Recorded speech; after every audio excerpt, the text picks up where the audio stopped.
সন্ধ্যাবেলায় বাড়িতে বসে বসে হচ্ছিলাম খুব বোর, তাই জন্য তিনজন মিলে বেরিয়ে পড়লাম। আর নিয়ে নিয়েছিলাম 1 কাপ করে চা, তার সাথে নিয়ে নিয়েছিলাম চিকেন পকোড়া। আর এই দোকানটা থেকে চিকেন পকোড়া আমি ফার্স্ট টাইমই ট্রাই করলাম।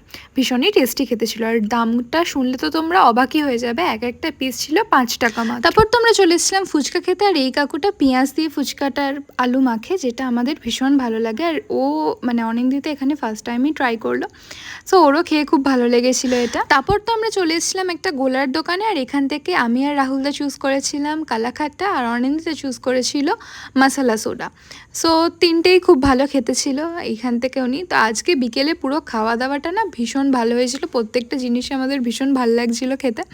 আর এমনি এত ঠান্ডা ঠান্ডা ওয়েদারে না একটুখানি মনে হয় যে এই খাই ওই খাই, বাড়িতে বসে থাকতে তো একদম ভালোই লাগে। দেন আমরা তিনজন মিলে অনেকক্ষণ গল্প করি, দিয়ে আমরা ভাবলাম একটা জায়গায় যাওয়া যাক। বাট এখানে এত ভিড় ছিল আর এত নোংরা ছিল যে বসারও জায়গা ছিল না, তাই ভাবলাম না এবার বাড়ি চলে আসি, অনেক রাতও হয়ে গিয়েছিলো, তাই জন্য আমরা যে যার বাড়ি চলে গেলাম।